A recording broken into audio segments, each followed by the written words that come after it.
Science of Science Education, and it's really great to see the audience having maintained its size and interest through the whole series. This is terrific.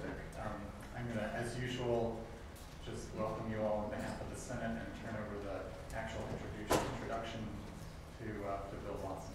Thanks.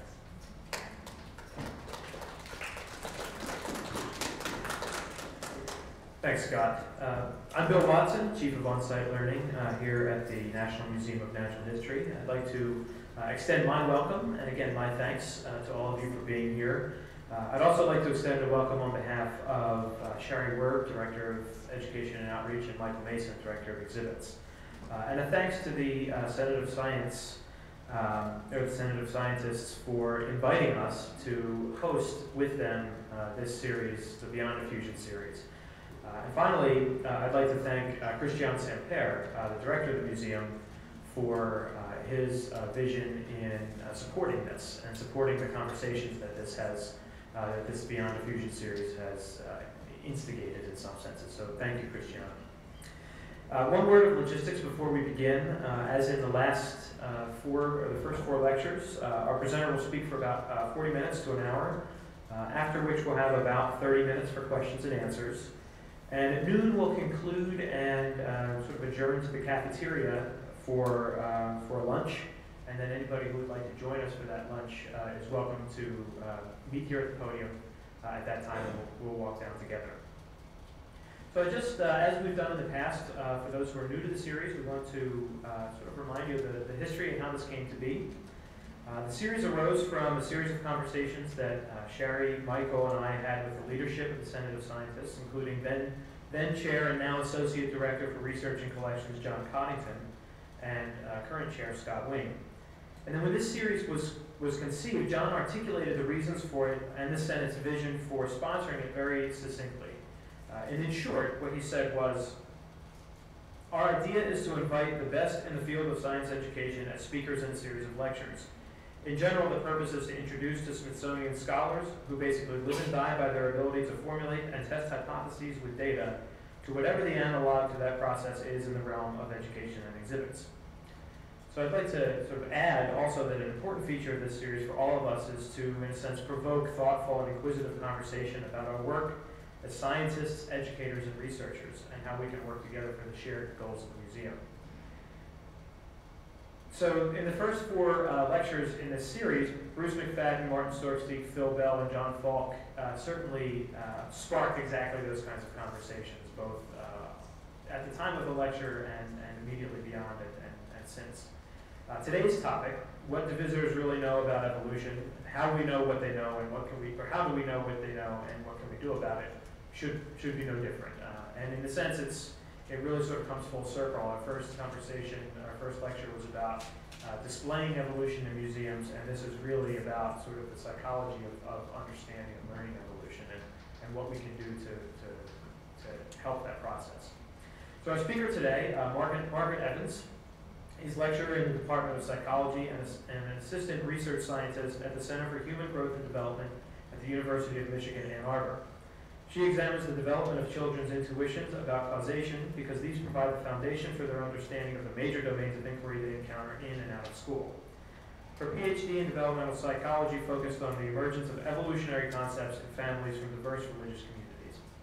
She has been a co-PI, learning researcher, and exhibit developer for 3 different exhibitions on evolution, among many other projects. So it's my honor and my pleasure to introduce Dr. Margaret Evans.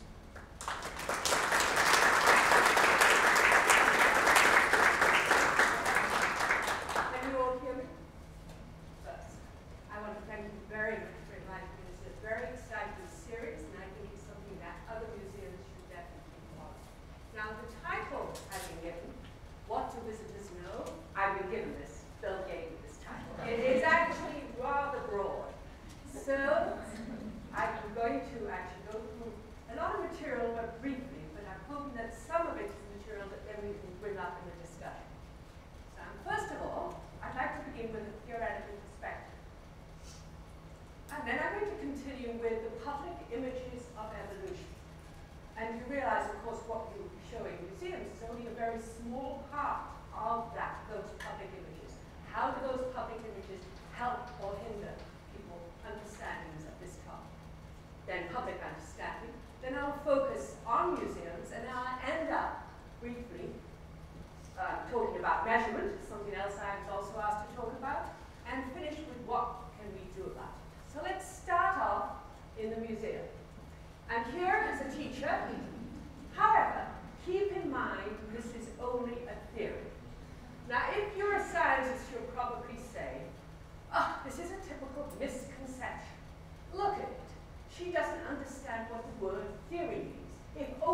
know that what she's saying is not accurate.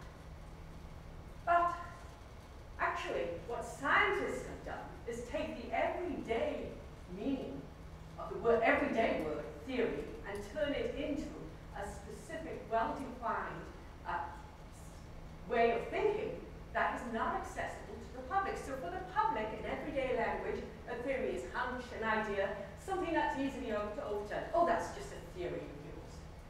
Of course, for a scientist, it's a set of causally related statements about a topic. It yields testable hypotheses and organizes and explains a group of facts. Quite different. So, do scientists speak the same language as everyone else? Well, we know they don't. They use unfamiliar words, taxonomic, epigenetic, statistics, and of course, if you just write the definition up on your label, people will read it and instantly understand what it is that you're talking about. No, that's not what happens. Unfamiliar words are not the main problem. Words, we're a psychologist, are concepts or ideas represented in the mind. Scientific concepts are embedded in scientific theories. We all know that. But actually, everyday concepts are also embedded in everyday theories about the world. And even young kids can articulate some kind, now not theory in the scientific sense, but an everyday connection of causally related statements about phenomena that they see in the world. So we have the same words, different meanings, and the example I've given is theory. So my perspective is, there's a conceptual gap between everyday concepts and scientific concepts. And so my research is focused on trying to figure out what these are, the everyday or cultural ideas, the ones available in the culture, and kids' intuitive ideas, because we find those time and time again in adults' explanations. And then, of course, as people begin to expose to the scientific concepts, what you get here are a whole set of transitional concepts. What are those? Can we work with those in order to develop exhibitions that actually connect everyday to scientific concepts, rather than exhibitions that just focus on this side and make little effort, other than being exciting or beautiful, to connect with this side? So, let's go back. What was Darwin up against? You know, what are the kinds of images that he was exposed to? And he was exposed at his time, of course, to the classic image, a biblical literalist approach, that God literally created each separate species on Earth, culminating with the creation of man and woman. But we didn't get too much about that. Intelligent design is another perspective that was around then and now, and that's somewhat different. In this case, we have God, but he doesn't directly put species on Earth. What he does is maybe he creates DNA or something else like that that allows species to come about through maybe evolution, depending on your perspective. There's a whole lot of range of theories that creationists have and intelligent design theorists have about how this comes about. Also, Darwin was exposed to a very influential book on the argument from design, William Paley in 1802. Natural theology. It was an extremely important perspective for scientists at that time, and Darwin, when he wrote his book, was struggling with this kind of language. Design. What does design mean? And of course, classically, what William Paley did was he took the watch, a perfectly designed artifact, perfectly designed to do what it was supposed to do, and he compared it to the eye. He said, well, if you look at the two, if you make the analogy, you can see that this must be just as perfectly designed, but by a non-human designer, God. And by making that comparison, he actually convinced many people in Britain and Europe of this argument for the existence of God. Now, it's interesting because Darwin had to come up with his explanation with this as the background knowledge that he was working with. So what about nowadays? We still have these ideas floating around. And this is actually a creation scientist tract from about 10 years ago. Now here we see our creation scientist messenger, of course dressed as a soldier, cutting down, notice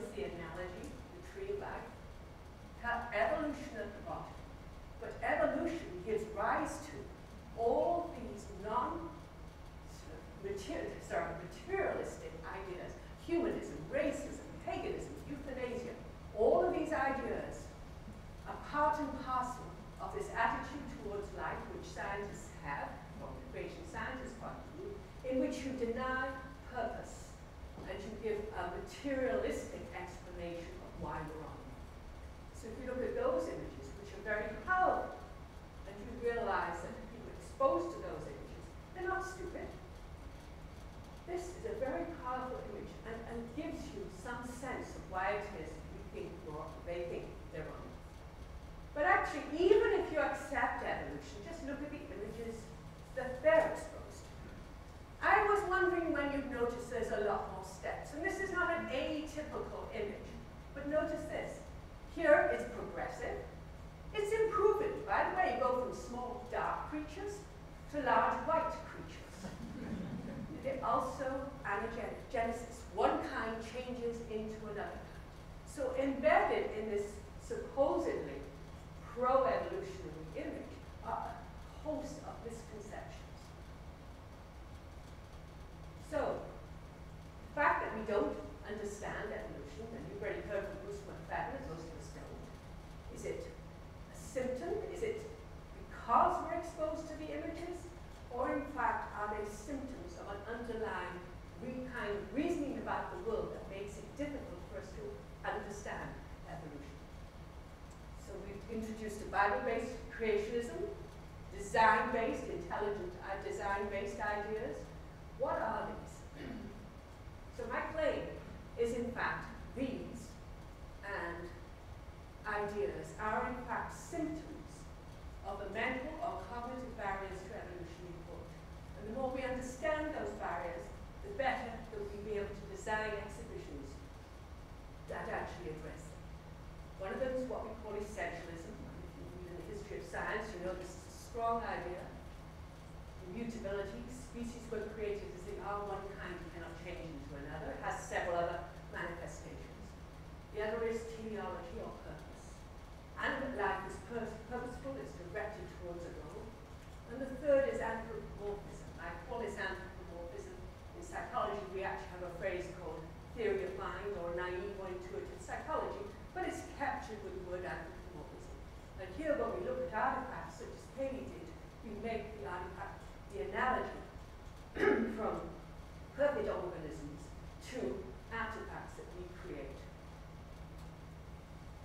So my claim is that it's both culture and cognition, and these are hopelessly, probably, interrelated. So I'm going to discuss the distribution of explanations about evolution in the US, then talk 3 studies on museum visitors that we've done with an exhibition called Explore Evolution. And what can we do about it? I'm going to talk about an exhibition that we're working with Martin Weiss.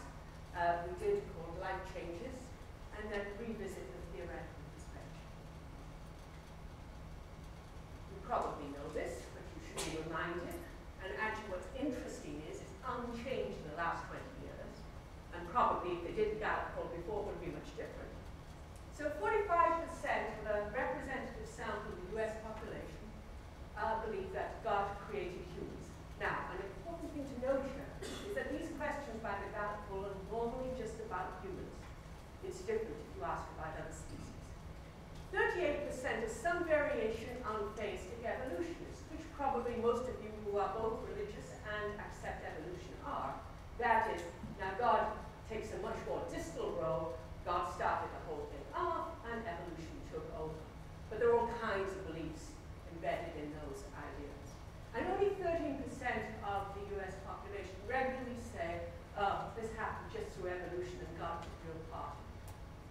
Compared with Europe, 85% evolution. This probably combines both of those. And also we do know from Miller's work that US population, along with Turkey, are the people most likely to say that evolution is incorrect out of the modern industrialized world. So both Asia and Europe are most likely to accept evolution. But as I'll show, they don't understand it. But we are more likely to reject evolution as well as not understand it. And this creationism that we see here is actually not a general ignorance of science. Glaser had done, there was a very nice sort of national sample, and asking questions about the relationship of the sun to the moon, to the earth, etc. Nobody gets those questions right, and creationists are no worse than anybody else, or better. So it's not a general ignorance of science, it's something specific about evolution. And creationism actually is contagious. It's spreading across the world, even in regions of the world that have not had that before, particularly in Asia, with the movement of Baptist or Methodist religions out into those areas. What about children? A lot of my research, early research, is based on children. And we ask relatively simple questions. Where did the very first X come from? It's the only kind of question where we could get the same answers from kids that we could from adults. And at 5 to 7 years, we often got this statement was, oh, it was someplace else. You just didn't see it. It was the other side of the world, or it was underground and it just appeared. And if they were raised in fundamentalist communities, they might say God did it, but they have no understanding of God did it. And interestingly, if you look back at the early history of Greek thought, you find the early Greeks used to say something like this, that actually the first animals or first humans were preformed and came out of the ground, and that's how you saw them. So these kids are coming up with much the same ideas. By 8 to 10 years, the kids I studied and their families, and these amounted to several hundred, they'd say God made it, and regardless of whether their parents were evolutionists or creationists, they were much more influenced by the ideas that they heard in the playground. And then by 10 to 12, the community separated out. So if you were raised by parents who actually accepted evolution, you're more likely to be evolutionist, and creationist, vice versa. Or the most prevalent idea is mixed creationist and evolutionist. But those were questions about origins. What if you just asked about natural selection and mechanism of change? And here, generations, in fact, of science educators have sort of despaired because they've done a whole course on evolution, medical students, and after the course is over, you still find the students saying something like, the rabbit gets white fur in order to hide from predators. And they say, well, how on earth could they understand that's not what goes on? But in fact, of course, what really goes on is natural selection of the rabbit ancestors with white fur in winter are more likely to survive and reproduce. So the key concepts they appear to be misunderstanding is variation, differential survival, and differential reproduction, or at least they're not giving them to us. So this is after a whole course in evolutionary biology in general, with evolution embedded in the course.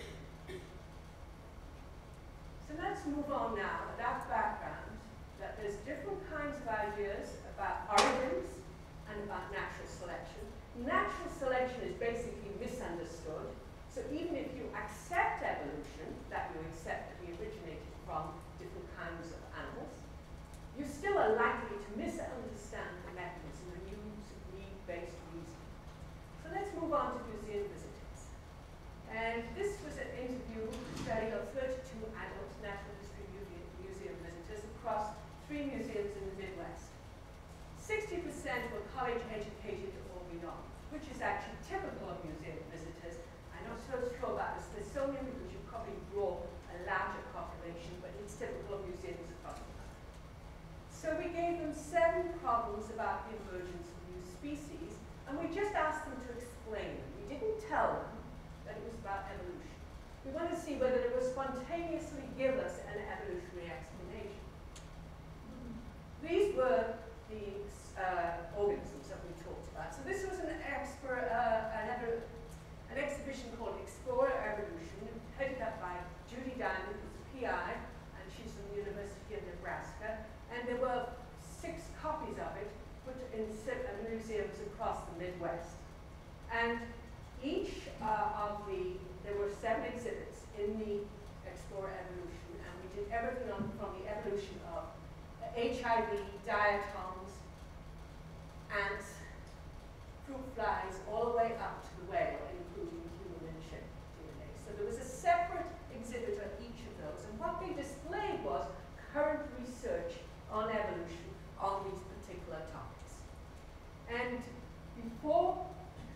as the exhibition was developed, before it was put up, we asked these questions, and I give an example. So on the fruit fly, I said, scientists think that at one point there were no fruit flies in the Hawaiian Islands. Millions of years ago, there were a few fruit flies. And now there are over 800 different kinds of fruit flies, different species. How would you explain this? So what were the explanation patterns? So we took this kind of information, we exhaustively coded every single concept. And if they even just said it was evolution, we coded it. We thought at least they realized it was something to do with evolution. And then we took terms or concepts, variation, inheritance, selection, time, etc., and we analyzed all of those. And then we looked for intuitive reasoning. If they used the kinds of ideas we've seen in kids, they just appeared, or need-based reasoning, or want-based reasoning, which I'll show you in a moment. And then, of course, creationism. Could be explicit rejection or an implicit belief. Not one of our visitors was exclusively evolutionist across all those species.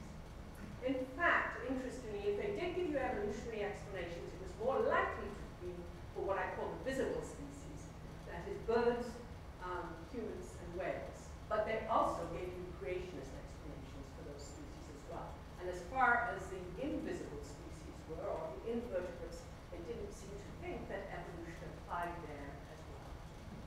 So, but they gave a mixture. This was the predominant. 72% gave a mixture of evolutionary and intuitive explanations, and then a further 28% added creationist explanations. And as you might imagine, if they added that, it was when they came to the human.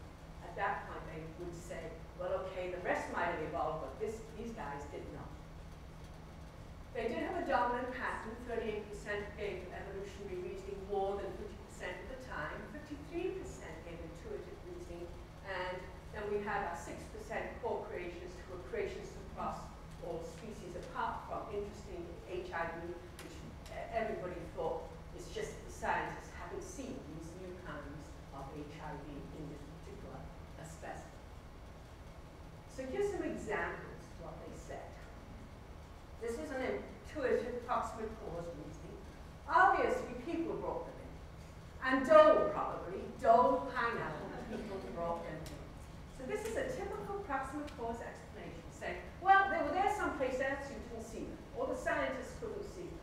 I was pretty amazed. I did not think in this population we would get the kinds of answers that we were finding with kids. Young kids, 5 to 7-year-olds. What about the other kinds of mixtures? This is a mixture of evolutionary and intuitive patterns. First of all, at least they said evolution for survival. At this point, we were quoting everything that showed that they had some idea that evolution is responsible for these changes. But then note, you recognize this. Well, in order to survive, their body parts, this was actually about the finches on the Galapagos Islands, had to adjust to certain things and then use the analogy similar to the way the giraffes' necks probably grew long as they reached the top of plants at the top of trees. So the Galapagos finch beaks grew longer in order to deal with those tougher seas. So I'm assuming that sometime, and this was not an unusual explanation, or this is beautifully detailed, which is why we've chosen it, at some point in this person's history, he or she had heard about this explanation, the giraffe's necks, and been told it was incorrect, but reverted to it later on. So after they leave school and they're confronted with these ideas, what comes to mind, first of all, is what we call need-based reasoning. It's necessary for survival, and then there's individual change in the animal, which is then passed on to subsequent generations. And I'll just give an example of our creationists. Interestingly, this person combined also evolutionary reasoning of a kind with creationism. God, forget about the finches, God created a pair, a male and a female, of everything, but then, importantly, with the ability to diversify. So I guess what I meant, at the time of the flood, this is Noah's flood, they had the genetic background to be able to diversify into all of the like, for instance, dogs and all the different kinds that we have. Probing this idea, we found that, which at that time we didn't realize, but in fact we now see it quite often, is the idea that God put a pair of animals on Noah's Ark. So say for dogs, it'd be a wolf-dog pair. And God built into the DNA the capacity to change afterwards. So that when the dogs diversified and moved across the world, you get everything from Dachshunds to dingoes. This woman actually was a dog breeder, interestingly, so was really taking that analogy. So that actually is allowing some form of natural selection to occur within species. They don't use the word species in the way that evolutionary biologists would, but within a kind of animal. So all the dogs, all the different kinds of dogs emerge from this ancestral pair. But now you can explain the diversity in those dogs. So they're mixing up, they're having elements of natural selection, plus their creationist view of origins. Can we change these ideas? So we took these open-ended questions, and we looked for the most prevalent patterns, and we turned them into closed-ended questions. Here I'm sort of briefly talking about how we measure these things. And we had a completely different separate set of adults, and this time 10 to 17-year-olds. And at this point, Explore Evolution was up and running, and we brought them in for a typical gallery visit to Explore Evolution. And we just told them to go through the exhibition just as they normally would. We had one proviso: we only let them go through individually, because we wanted to see what the exhibition could do on its own, independently of, as we know, if you talk to John Fogg, the really important interactions that go on in the museum itself. So we did pre and post test. We also did open-ended, closed-ended questions. We did demographics. We asked them about their religious background, etc. So the closed-ended questions, we took those same 7 scenarios for those 7 different organisms, and we gave them exactly the same questions, but this time we then gave them 7 potential answers, and each one of which they could agree with on a scale from 1 to 5. So this meant that we had a really good sensitive measure because we averaged across those 7 questions. So the first one was it because of evolution? The second one, we talked about common descent. The third was natural selection. And then we also asked, did it need to change in order to? So we used those classic need-based reasoning verbs. And then we said, did it want to change because it liked? So we used anthropomorphic terms, what we call mental state terms. And then we also said, well, it was always here, either the scientists didn't see it or it was hidden somewhere.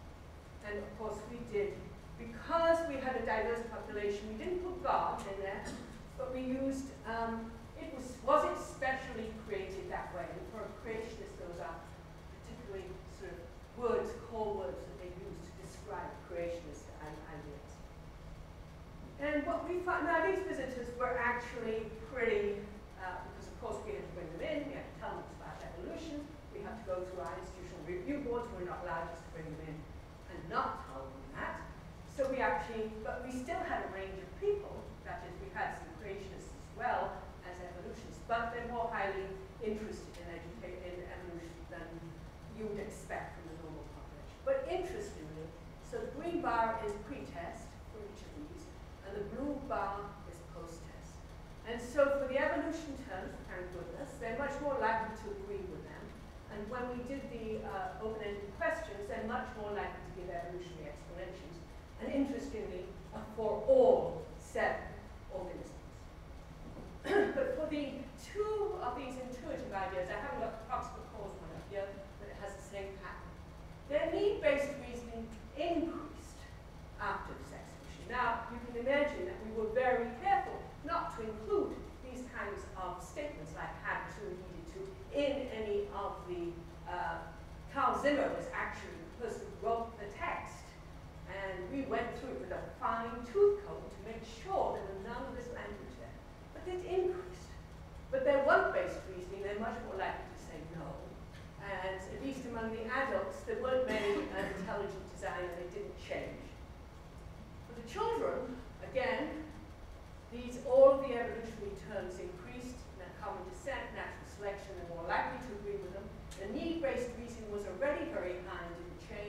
also the one-based, the anthropomorphic reasoning, and the same for the intelligent design, which again was sort of just about agreed strongly.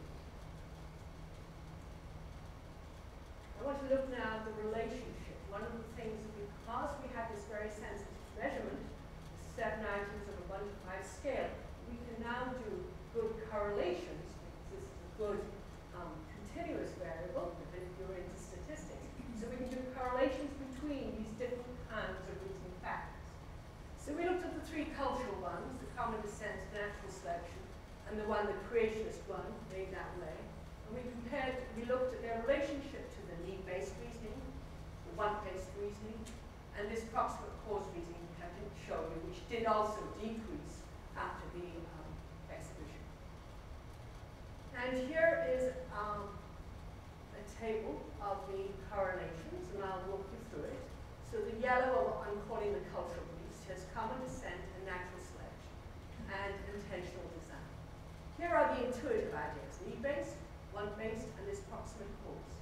And what you see is a beautiful disassociation of we really like to see in psychology, because it shows that there's 2 kinds of knowledge structures here that are being built. So common descent and natural selection are highly correlated and very significantly, that's less than 0.001, with need-based reasoning. Negatively correlated with the proximate cause reasoning. But people who endorsed intentional design was not correlated with the need-based reasoning, the need for survival, but was correlated with this anthropomorphic reasoning. So it looks like this intentional design is actually embedded in this anthropomorphic reasoning. That if you focus on humans, as in we have the capacity to change through will, strong will. We can change whatever we want. Our adaptation, we did have, for instance, for the finch, as somebody said, oh, well, the finch beak got stronger, because just like we can build bigger muscles, so with exercise, you can build a bigger finch beak. So this is through the exercise of our free will. So, and also interestingly, very highly correlated with the proximate cause. So here we have these 2 different knowledge structures. And so we're invoking the need-based reasoning, need for survival with those 2, and the anthropomorphic reasoning with this one. So visitors' understanding varies by organism, and in particular, the human will evoke creationist reasoning more so than anything else. Only 38% of our visitors grasp evolutionary concepts in any, and this is a slippery grasp, we're not talking about anything very expert, we call them novice, sort of informed reasoners, they're not experts, but they're not novices. And this, by the way, if you compare, I think McFadden talked about his research on this topic, and they've done, including the Smithsonian, it's very similar to the percent of visitors they found that understood evolution, but they only asked 1 problem, the cheetah problem. They didn't ask all 7 problems the way we did. And also, in fact, coming up from McFadden's research, Abraham Silver and Kissel have done work in Canada and Australia with museum visitors and found exactly the same pattern. And these are countries where, of course, there's a far greater acceptance of evolutionary origins. But clearly, nobody understands natural selection. So you can accept and you use need-based reasoning as your mechanism instead of natural selection. This intuitive reasoning we're seeing in these adults are similar to those very first ones we see in children. And also the other sort of predominant issue is the mixed reasoning patterns, that need-based reasoning, this need for survival. Of course, it's necessary for it to have a bigger beak. Otherwise, if it didn't, it wouldn't be able to eat the food. It's like as if it's a transitional one. It's associated with evolution understanding, whereas the other, want but not need, is associated with intentional design. But one thing this exhibition, that's the sort of negative side, did show us that a single visit to the evolution exhibition changes visitors' explanations about evolution. Not only in a closed-ended, but in the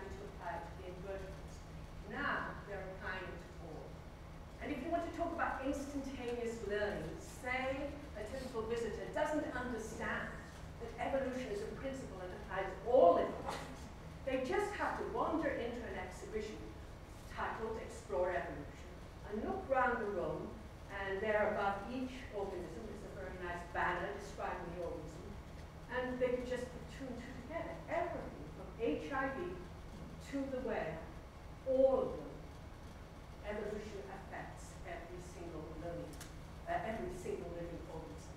So that's a way that instantaneous learning can occur. The caveat was that it was less effective for youth. And we think it's less effective for youth because the children were going through on their own and they didn't have parents to help them explain things. And also, this is again coming up with this idea that this need-based reasoning is a transitional tool that allows people, they put aside the anthropomorphic, that the animal is consciously changing, and they're saying, well, it needs whatever it is in order to survive in the new environment.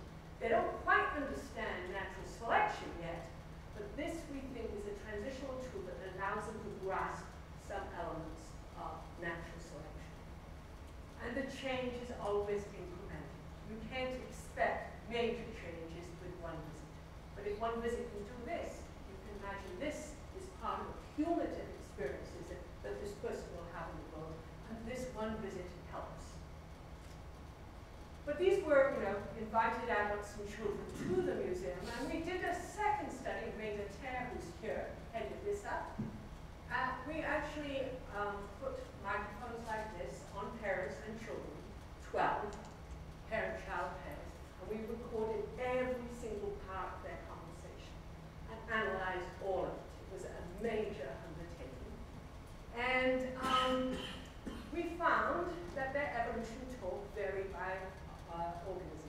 One thing we did find that more than 60% of their conversation was explanations, scientific explanations, questions about what was going on in the exhibition.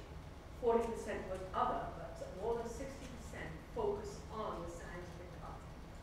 And interestingly, you see that the parents varied. This is the amount of talk for each. The DNA model was we finally put that into the exhibition to try and draw it all together. As they went in, they saw the DNA model, and they actually all stopped. It was a pretty spectacular model, at the model. And differently from what people say, that people don't read the introductory material, they did. It seemed to draw them in. Then HIV, these diatom, and I want you to notice the chimp and the huey. The least amount of talk at the chimp and the huey, which there could be several reasons for that. But we think this is the one that's most likely to make people feel uncomfortable about evolution. So the different organisms elicited different amounts of talk. What did they say? The chimp human, I'm just trying to give an illustration. So this was a two-sided exhibition. It was aimed, by the way, at middle school people, middle school kids. And there was a mirror with two adult chimps and an infant chimp on the mirror. And you actually can't see this very clearly, but the visitor would hold up in front of them a chimp face, wire mesh, and they could see themselves in the mirror and compare themselves with the chimp. And then around the other side, all the DNA of the chimp and of the human was displayed, and they had to do a Where's Waldo task and try and find the differences between human and chimp DNA. And it was based on Svante Pavo's work on human and DNA. And so this is sort of what it looked like. This is one conversation, one parent-child. Mother, you guys talk about evolution in school, don't you? Child, but these were elementary school children, by the way, not middle school children. Not really, mother. Well, that's good, mother, because we really don't believe that you evolved from the monkey. Mother, do you want to look at these things? And the child is standing there, And then the child looks closely and says, well, it looks pretty darn close, huh? So this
make it interesting to the child. So basically, it's just the ones who happen to be really well adapted are the ones who survive. This was a highly educated parent, clearly. But on the other hand, you see how a very good docent or parent can take what the child has said, an explanation, and subtly change that explanation to try and get the sort of science across. So we had both of these at this exhibition. So finally, what can we do about it? Now I'm talking about a different exhibition that actually was created to see if we could bridge the gap between everyday and evolutionary explanations for school-age children without parents. Because most of the time you get schools, crowds of kids, scavengers coming in. Do they get anything out of it? Can we do an exhibition that will attract them and help them get this material that we know that not even adults get very well? And this was done with Martin Weiss, who's here, who is a PI with the New York School of Science, and a whole host of us. ILI, Martin Stokes was actually one of the main evaluator, and Jeff Kennedy Associates with design, and we had some brilliant writers on the team.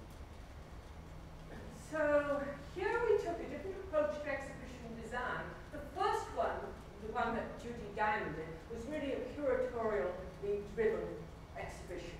We came in to help with interpretation, but we didn't help with design per se, though we were involved. In this case, we adopted what we called a spiral model of exhibition development. So this was an iterative developmental process where research, design, and evaluation were repeatedly revisited over the course of exhibition development. And of course our first thing is, oh, we're doing an exhibition on evolution for kids, what should we include? And everyone said, everything, because they won't generalize. And I was saying, you're not going to get them to understand anything if you put everything in there. So what could we do? So we decided, oops, sorry, I should have the lines there that haven't come up for some reason. Anyhow, we decided to focus, what are kids interested in? Dinosaurs.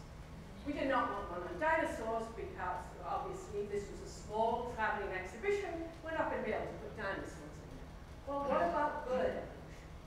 And that's essentially, we focused on bird evolution, had several reasons for that. Kids can see flocks of birds outside with variation. So unlike one idealized bird, there are lots of different kinds of birds. So you get over the notion that that's a single prototype for a particular bird. You get flocks with diversity built into them. They're interesting.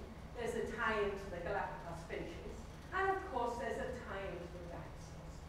And okay, at the time, some people said, well, we don't have enough evidence, but in fact, the evidence had accumulated on dinosaur to bird evolution. And of course, we had to tell different kinds of dinosaurs. It was a bit more complicated than we thought at the beginning. And the other thing was, we could have live birds, which really made it interesting for the kids to look at the birds and look at variation. And we focused on these concepts, which are the ones, if you have looked on the website from the Museum of Paleontology at Berkeley, variation, inheritance, selection, time, adaptation, VISTA concepts. And what we were trying to do was clarify which exhibits focused on each of these and how to make sure we hit all these major concepts in the traveling exhibition. We had 3 age groups, the 5 to 7-year-olds, 8 to 9, and 10 to 12, and their parents. As you probably know from your work in museums, if you can hit the 10 to 12-year-olds, you get their parents as well, because that's the right level of communication. And how did we do this? Just to give an example, for instance, ILI, that's Institute for Learning and Innovation, did a front-end study. We want to know, did kids know and like about birds? So they went out and did research. This was done at New York Hall of Science, Miami Science Museum, and North Museum, a small museum that was near to the Dover trial. And so kids do like birds. They actually know a lot about birds. And so that was actually a good start. And then I would do a research study. So again, informed by the exhibition. Normally I do research studies independent of the exhibition, but this was informed to try and help us understand what's going on. How can we help kids make those connections between the distinct concepts? If we have variation there, inheritance there, selection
did lots of different research methods. I was asked to talk about measurement.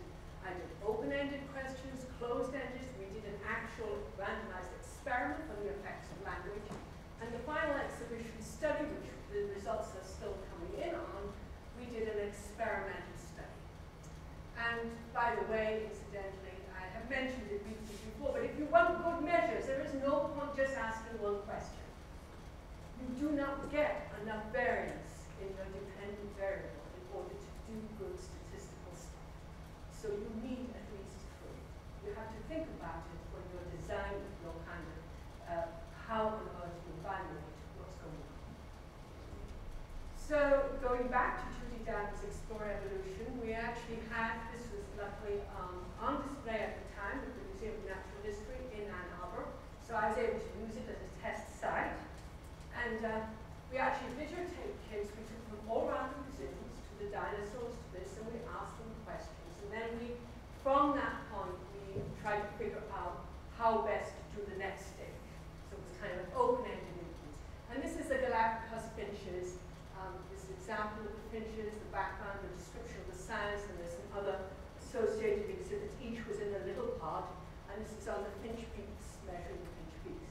We took the kids to this was part of it, and I had the person who was doing the research at the time was actually a graduate student in evolutionary biology, wanting some money, so she worked with us, and she actually scaffolded children's understanding of this Galapagos finches to see if they could come up with natural selection explanations on, not virtually on their own, but sort of. And this is sort of an example. Interview. What happened, going through now, and we told them about the Galapagos finches, and that some died. What happened to all the finches that can't eat those seeds? The seasonal change, there's a change in the size of the seed. Oh, but birds, they weren't meant to eat those seeds, so they just died. So they're getting the idea that obviously the differential survival. The interview, except some finches could eat the seeds, and what do you think happened to them? Yeah, so they lived and they had babies. Now, okay, this is not an undergraduate's description of natural selection, but this is a kid's beginning conceptual understanding of what's going on. She's not going to use the word natural selection, but they've got the concept. It doesn't always work. So we also, because we're not just doing natural selection, we're doing 100%, and we had a fossil Archaeopteryx, and we asked them to tell us about the Archaeopteryx. Obviously, it was a cast. And does it work? And this 9-year-old boy, he looked at the Archaeopteryx, he could tell us which parts were bone-like, which parts were dinosaur-like. And yes, this is the kind of evidence that scientists use to say that maybe these kinds of dinosaurs were the ancestors of humans. Did he agree with the scientists after I'd gone through all this? No, not really. I just don't see how it's possible for a ferocious, meat-eating dinosaur to change into a bird. They aren't the same kind of thing. How could that be possible? Now, in some sense, you can say, oh my gosh, I didn't get very far. But yes, the kid is now seeing something. How could this happen? Now, if we could explain natural selection and allow them to integrate that, then maybe we could get something. But it also shows how difficult it is to overcome early essentialist ideas that we have in kids, that there are that we see in creationist evidence of growth, that there are different kinds of things. Evolution is counterintuitive. So you've got to work your way through this. So we also did a language experiment because I was kept on telling the people on the writers, you've got to be careful how you say that. They kept on using anthropomorphic language because it's very engaging, brings in the kids. I said, yes, but I don't know what it's doing to their minds when you do that. So we had 3 identical bird stories, natural selection with different verbs. The stories were identical. Natural selection language, this need-based reasoning, and one-based, one language. We asked them to retell the stories, and we asked them to agree or how much they disagreed or agreed with other kids' ideas. We found at 5 to 7 years old kids were the ones that were most susceptible to the effects of anthropomorphic language, and more likely to give it to you after the anthropomorphic story, likely to use that in general, agree that that's a very good explanation. We know from a psychological perspective why that's the case, because this is the age group that are really beginning to understand other human minds, or intuitive psychology. There's a whole lot of other research on that area. 8 to 12-year-olds were most likely to produce some kind of natural selection concept. But what about the story? Irrespective of age, if we gave them the story with like, want in it, they gave fewer natural selection concepts. If we gave either the need-based or the natural selection story, that was both of them, no difference, elicited these natural selection concepts. So what it showed is that children can learn natural selection concepts, again with a story, but a different story format, and but you have to be very careful with that anthropomorphic language. And you have to think about how to use that need-based language. So what did we do? These are just pictures. I didn't want to dare bring the animation, but there was animated this theater storytelling experience. This is a design part. So we focused on a child called Charlie. That name, by the way, has renovated Charles Darwin, just in case, make it obvious, and who has to write a report about birds, and he chose a kiwi. And tells the other kids make fun of him. Kiwi's not really a bird. You know, why not do a robin or something like that, which actually is a prototypical bird for children. And so he sort of sits at home and says, oh dear, how on earth nobody else thinks that kiwis are birds? How am I going to prove to them that kiwis are birds? So this is the stuffed kiwi that his aunt had sent him from New Zealand. And this is the box. And of course the kid falls asleep, and actually he takes off in a time machine. He meets Darwin, goes back in time. Anyhow, he goes back in time and sees the dinosaurs. And the interesting thing is here is that he knows all about dinosaurs, but actually Charles Darwin doesn't. It's not explicitly Darwin. It's the uncle, great uncle of the child. And so we actually show how feathered dinosaurs could change over time. We did a series of pictures which showed minute changes and their reaction to the environment. So we embedded into the story both natural selection and common descent. It doesn't have an effect. Now here, I can't do kids in schools very easily, but what I did was I did the New York Hall of Sciences summer camp, and actually only 30% of those children are Caucasian, are European American. Majority of them came from around the New York Hall of Science, so they have all kinds of language backgrounds, and a lot of them have scholarships to attend the New York Hall of Science camp. So we interviewed 94 children, 1 to 2 days before they saw the exhibition. And then we randomly assigned them to C&K, it's now called Charlie and Kiwi, or another exhibition, which was on marvelous molecules, which is on life, living things, but was not on evolution. And then we interviewed them 1 to 2 days afterwards. Did lots. The interviews were about half an hour with each child.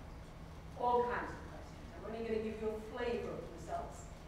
So for common descent, actually we found that the kids who saw the C&K exhibition, even the younger ones, agreed with and used common descent-like ideas, whereas the non-CK children, the other exhibition, were more likely to give proximate cause. Their ideas weren't great. I think they used to be birds, because a lot of things originated from birds. I think we asked one question about the deer. We were using animals that were not in the exhibition, but note, they're sort of looking for similarities. They evolved from a stegosaurus. I think they changed from a different animal. Now, these are the kinds of statements we were not getting in the non-CK case. What about the mechanism of change? Now, surprisingly, our younger kids were more likely to give anthropomorphic mechanism of change, but at least the C&K ones were giving a mechanism of change. So we gave them a story about the guppies, and how come there were so many plain colored guppies, plain and colored guppies, and whether they survived into the kinds of rivers. How do you think that happened? And this is a kind of typical anthropomorphic answer. They didn't want to get eaten, and they knew that if they were brightly colored, they'll be seen more easily. So that's why they changed to not being brightly colored. But we did also get natural selection ideas. And these, by the way, guppies were obviously not in the exhibition. We were testing them on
this stage, what you're hoping is they get to this. And if the child is getting differential survival, you hope at the end they also get differential reproduction. So with very subtle measures, we're better able to get at the kinds of changes that might go on and to make them individualized. So, what are the effects of evolution interventions?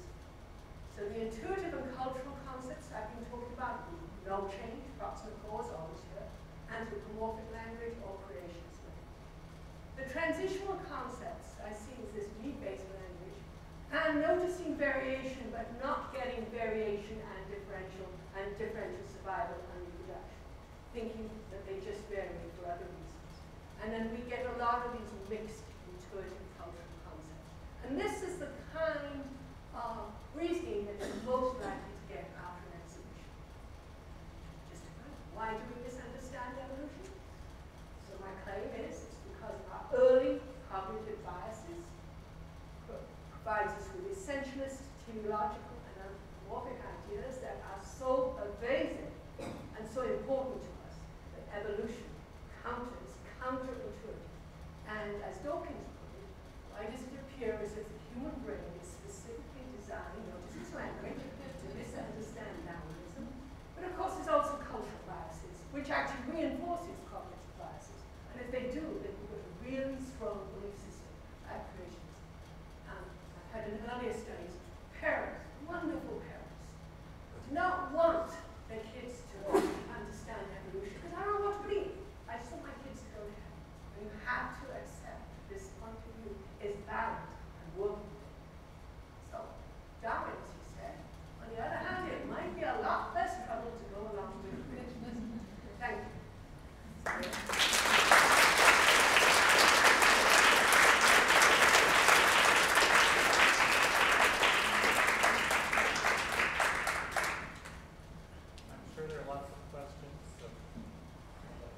Yes? Do you have any gingers? For the kids, I have not had a difference until they get to 10 to 12. And then I get that same slight difference between female children are less likely, but it's there only with huge samples, so it's not a very big effect size. The other interesting thing about gender on the other side is that kids think males and females are different species. And if you think about it, it makes sense.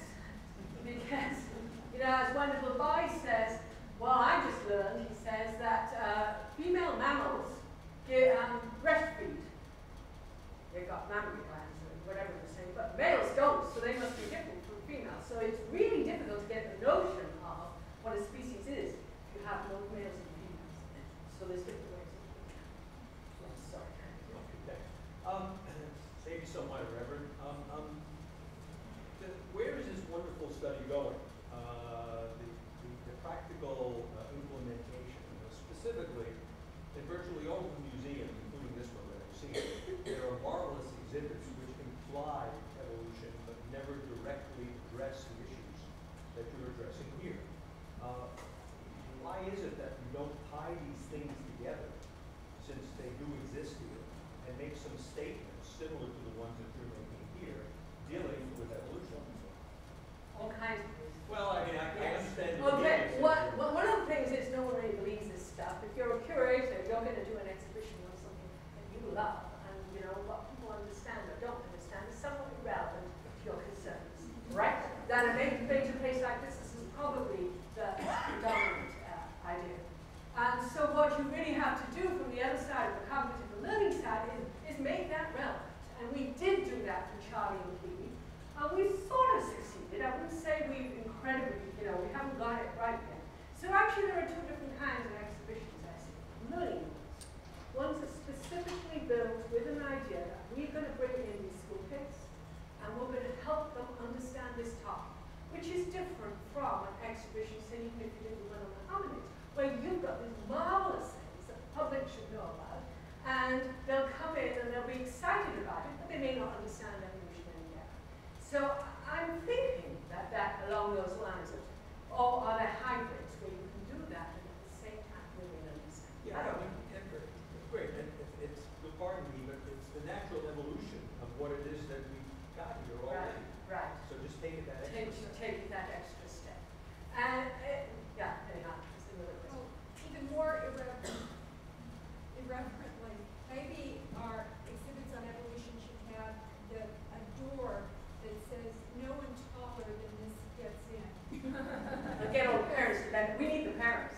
Well, yes. you know, and then you staff it with incredibly wonderful docents who can fulfill the role of the question being parent, have the adult presence in there. But it seems to me that There's got to be wonderful biggest doses. problem, the biggest problem is that the parent, the authority figure, is who is going to take what you have in your exhibit and translate it, map it onto what they want the child to believe as opposed to know.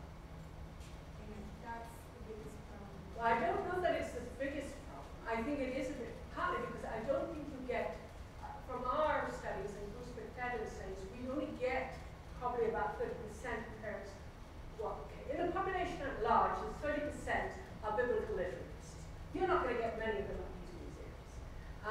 What you really are aiming for are those parents in the middle who sort of accept evolution but don't really understand it, so can't defend it in any sense because they don't have enough grasp of what's going on. And it's very simple. I mean, that's what amazed me at the beginning, is that why do we revert to this need-based reasoning when all we have to do with a little shift is get this differential survival and differential reproduction. So if we could find a way to help those parents in the middle understand it, because they're going to be explaining at home. You're going to have only one opportunity at the museum. But one anecdote at North Museum, when ILI, I don't know if Martin S. brought this up, but when they were doing, practicing the story to see how the story went through many iterations. And they have a lot of fundamentalist Christians there, and a father had let his children come, and the child was sitting there, and then the father, Martin started saying, and millions of years ago, and the father got up and went out and said afterwards, our children shouldn't be there. And then the little boy said on the side, he said, well, couldn't both be true? And that is, those kinds of just little tweaks is what we need to do. You're not going to get a big change at any time. So I really think what we need to do is help parents understand. They don't. Usually, the labels are so complicated that they can't immediately pick up information. So you want it written at the level of the 10 to 12-year-olds on the level of understanding, so that the parent can pick that information up very rapidly and then translate or interpret it for the child. But you can see from the parent-child conversation, the two examples we have here, and actually we had a very nice other example I didn't put in, of a parent who said, well, at the swimming pool the other day, you had a little boy, who told you about why the Earth was only 6,000 years old. But look, here they're saying it's millions of years. And he actually went through and tried, not putting down the other kid, but explained how his son could now talk to somebody who said that. So parents are very important. You have to work with them. But also, you're going to get school kids in, and you have to work with those as well. So in essence, you need different kinds of exhibits depending on. And your big exhibits probably need some interpretation at a different level for the average visitor who is not going to understand what you're talking about. Yes. I'm just wondering, is the Charlie and Kiwi exhibition traveling now? Yes, it's traveling. And are you planning to do any long-term, or look at kind of like the permanence of the change? In other words, after kids go home and they interact with their parents. I'd like to do that. And unless that funds it, I've got a good study. Yes, that is my next stage. Is in fact, and also comparing Charlie and Kiwi, which is an interactive active exhibitive narrative, with a whole of dinosaurs. Which, what are the different kinds of learning that occurs when a kid goes in and you see these magnificent skeletons versus into this immersive environment. Yes, that's the way I'm going. If I get an NSF grant to do it, that's what I'm doing. These are very expensive. There was somebody, yes. I have a question about what people really mean when they use terms like need. Did you explore that to see whether they're using a convenient word but they actually think something more sophisticated than that? Or Yeah, this is why gave it back to them in a closed ending, but now it's a complicated word. And in fact, I've been trying now to contact, if there's any linguists here. Need. What is the word need? So just imagine, you go with your kids out on a trip and you say, do you really want to go to, do you really need to go to the bathroom? Or you just want to? And so that brings out that this is absolutely essential for you at that moment. So what they're using need for is, he really needs that need, because if he didn't have it, he wouldn't survive. So it's a basic, you use need as it's absolutely necessary. And probably, even though you're an evolutionary biologist, you're going to use that term. As you're talking or lecturing, I've been to lectures where they certainly use that terminology. But what I think might have to work is if at the beginning of a lecture series, you say, look, I'm going to be slipping sometimes into this anthropomorphic language. It's different from the need-based language, and it shows how. Sometimes I'm using this as a metaphor because to explain it would take me a lot longer. And to make the audience aware of what's going on. And what was interesting, we never expected that after the exhibition, we thought all of those we hoped would go down. We did not expect that disassociation that was occurring. So I'm looking into how need is used in various kinds of places. It's a $100 question at the moment. So at the back. So yes. Have you examined personality, the relationship between understanding and learning and personality types, and whether there's any correlation? I haven't personally, but I think there is. Not only that, there is in terms of, so our creationists are very conservative. So the personality type is, so we have two kinds of people, or lots of people on a range. The explorers, the ones who change their ideas easily, and the ones who hold on to their ideas and they don't change easily. And we think that there's a personality type in terms of, not rigidity, that's a negative term. It's more traditional, keeping things going, as opposed to people who go, maybe that's a good idea, yeah, I'll change it. So I think there are personality types. I haven't investigated it because I don't have the, I have to have measures of doing that. I always have to buy our blue to read to it. So for example, Myers-Briggs is a 40, 50-year-old psychometric. Those are not on traditional conservative measures or independent. So do you have anything intuitive that you think that? Yes, I do think that. So that book I described by Mazer, who looked at whether there were differences in understanding science more generally, also looked at dogmatism and not liberalism, but another term of liberalism. It definitely comes out that way. So you're much less likely to accept evolution, more dogmatic who are. So if you think of it, what this is, a view of the world is a world that's unchanging and stable. You need a world like that for some people. The world that's ever changing, etc., is the kind of world that other people like. And definitely, I see that, but I haven't measured it. So it's an intuition I have about what's going on. But in the very first study, we found that our creationists, for instance, would even deny that the world was changing, that the environment was changing. So there really is, this is a bigger issue. This is just a part.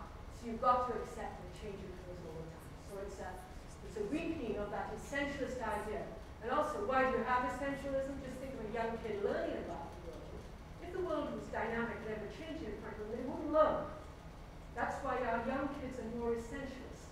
They have to have a stable, so if they learn about a tiger, they have to know that, if they encounter another example of tiger, it's just the same as this tiger I've got now, it has the same essential characteristics.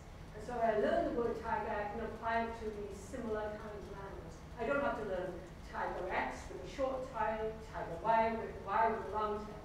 So for a learning device, essentialism really is good for young kids. And the notion of purpose or goals, even from infancy, they know that hand moving towards them is, they interpret it as if it has a goal. So that's built into our system from early on.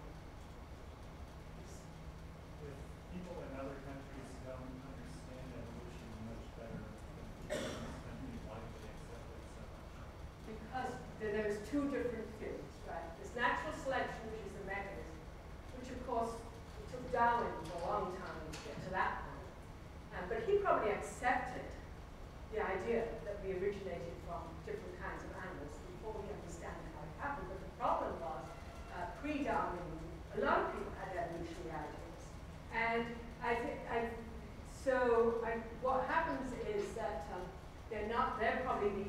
personality types that are more accepting of change, accept that we're part of the animal world, and that we have animal origins.